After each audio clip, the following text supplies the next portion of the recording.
Michael Cameron Vey, who will win the AFC South this year? It feels like the Texans might be headed in the wrong direction, and the rest of the division, they know who we mean. It's hard to figure out. Why do you think the Texans are headed in the wrong direction?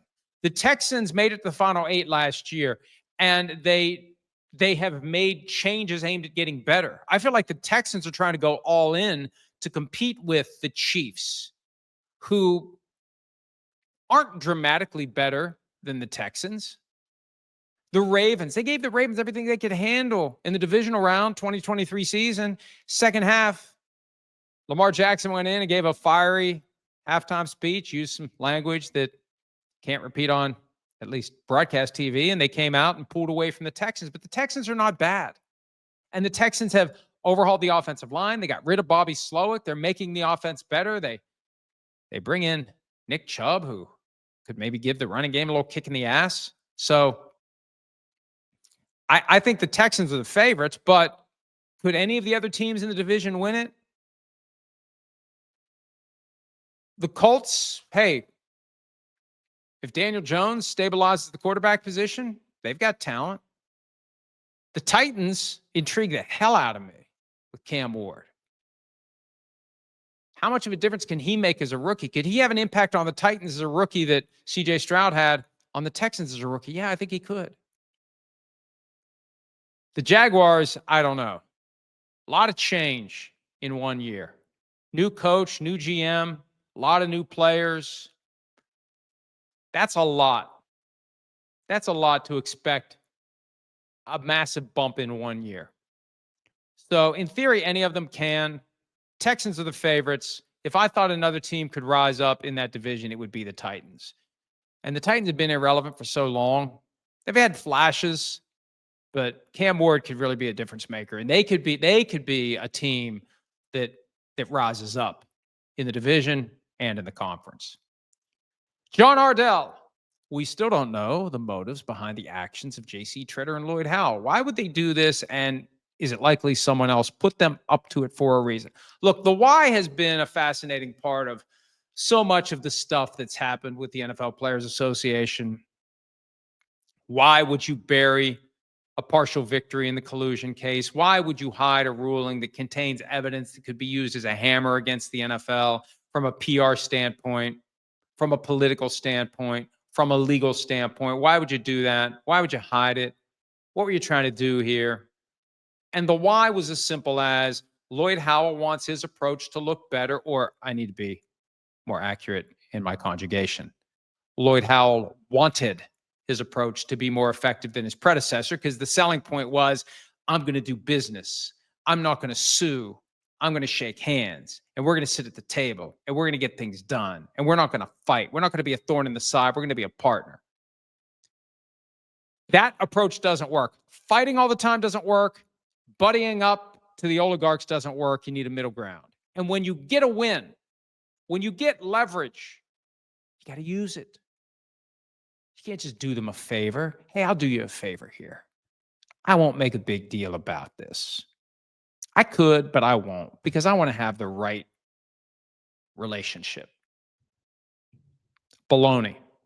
And to the extent that any of this was kept quiet to protect J.C. Tretter, either to hide the fact that he said nasty things about Russell Wilson when Russell Wilson didn't get a fully guaranteed contract from the Broncos, or as this quid pro quo to explain why the league buried the grievance ruling regarding J.C. Tretter encouraging disgruntled running backs to fake injuries. I mean, why would the league hide that? I know they told the teams about it. Why would they not tell the media about it? They own and operate a media conglomerate. Why would you not send that to one of the reporters to be featured on NFL.com and social media and NFL Network and wherever else NFL content is? That was the whole idea.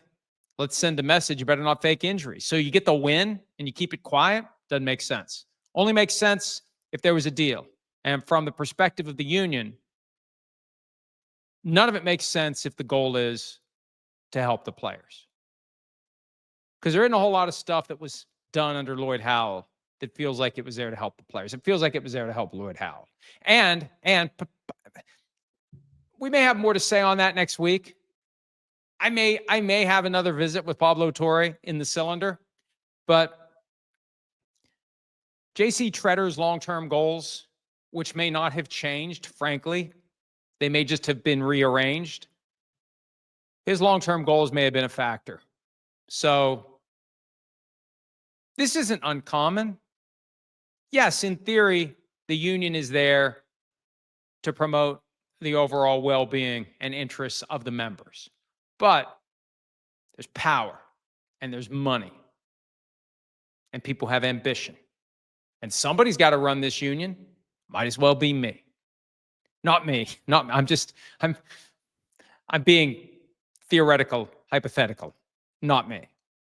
I'm still on the Mark Murphy train. Mark Murphy becomes available after today. They should call Mark Murphy. All right, a couple more questions. Craig, if the NFL Europe expansion doesn't actually happen, I don't want it and doubt it will, could we see a summer league NFL Europe style version again somehow? We have the stadiums here and it'll help pass the offseason way better. I guess Craig is in Europe. Look,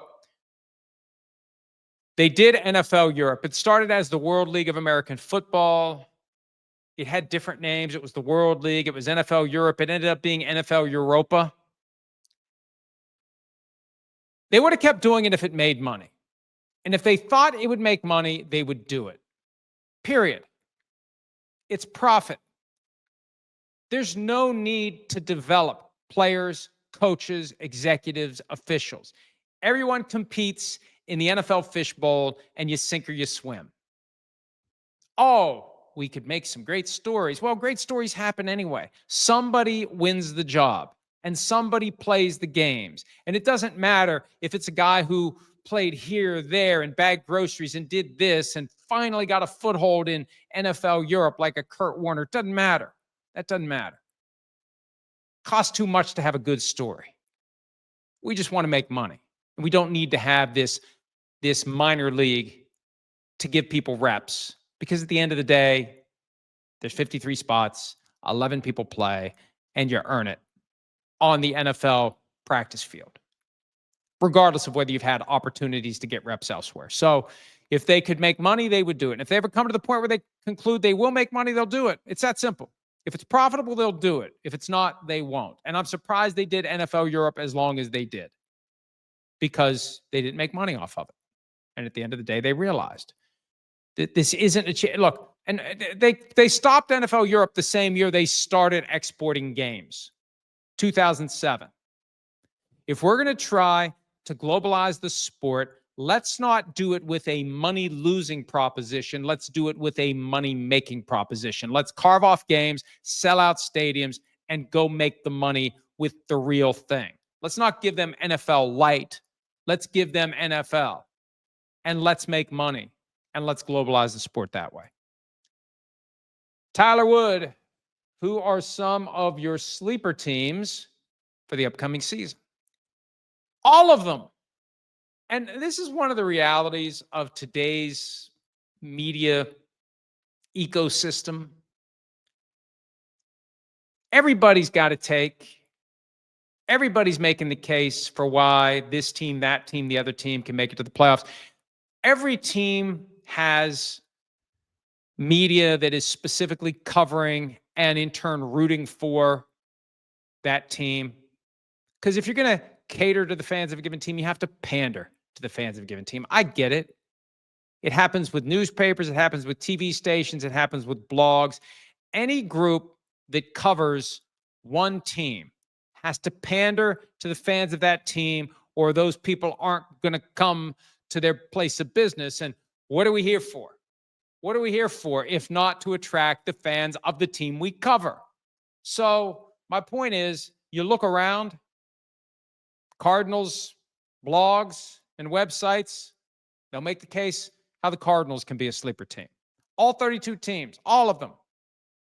They're making the case. The glass is half full. Please get excited. Please come consume our content and believe that this year could be the year. And you make that last as long as you can. That's why the NFL craves parity. You want as many fan bases to believe as deep into the season as possible that this year could be the year. And the best outcome for the NFL would have all 32 teams alive for a playoff berth and have all 14 spots decided on the final Sunday, Saturday, maybe Friday, maybe Thursday of the season. That's the best. That's why the commissioner wanted to change the playoff structure. Wants more Week 18 games that mean something. And the more teams that are alive, the more those games mean. The longer teams are alive, the more people are engaged. The more they're checking out the Cardinals website, the Jaguars website, all the teams that fall off. Because when we had our prior content management system and there was a much deeper and more robust way to track traffic to different pages, I would see the traffic to, the team pages for the teams. Once you put the fork in them, their fans go find other stuff to do. Once you know it's over, if it's over in November, I mean, I guess I'll pay attention, but I don't care like I did. I'm not gonna go to all of these different websites and read everything I can about the team. Maybe I will once we get closer to the end of the season, because then we're 0-0 again, along with everyone else. So my point is, in this day and age, there are no sleeper teams. Every team is a sleeper team. Every team can win the Super Bowl. Every team is going to the playoffs. Every team is the greatest team we've ever seen. It makes it impossible to say, hey, watch this team, because somebody's already saying it. Hey, you know what? I really think this team could be good. Yeah, every media outlet that covers that team is already saying, hey, this team could be pretty good. So we'll see. But through all that, we are still at a point where it's the Eagles, it's the Chiefs, it's the Bills, it's the 49ers. I feel bad for the 49ers. It felt like they were going to have one of those years where nobody expected anything from them. That's not going to happen. The 49ers are still viewed as a team that can be pretty good, and they could win the Super Bowl this year. They could maybe be the 1 seed, and they could play the Super Bowl at home this year. They could win it all this year. Yes, they could. So there aren't a lot of great teams, but there's a lot of teams that are in the mix, and there are no sleepers. They're all wide awake. Every team is wide awake. Every fan is wide awake. Everyone thinks that their favorite team could at least make it to the playoffs. I don't know that Cardinals fan, Jaguars fan, Titans fan, Saints fan, Giants fan, I don't know that they can delude themselves into thinking they have a chance to win the Super Bowl, but they at least can delude themselves into thinking they have a chance to make it to the playoffs. And we've seen it before. Once you get to the playoffs, anything can happen. Hi, it's Mike Florio. Thanks for watching PFT on YouTube. Hit subscribe for the latest news and analysis from Pro Football Talk.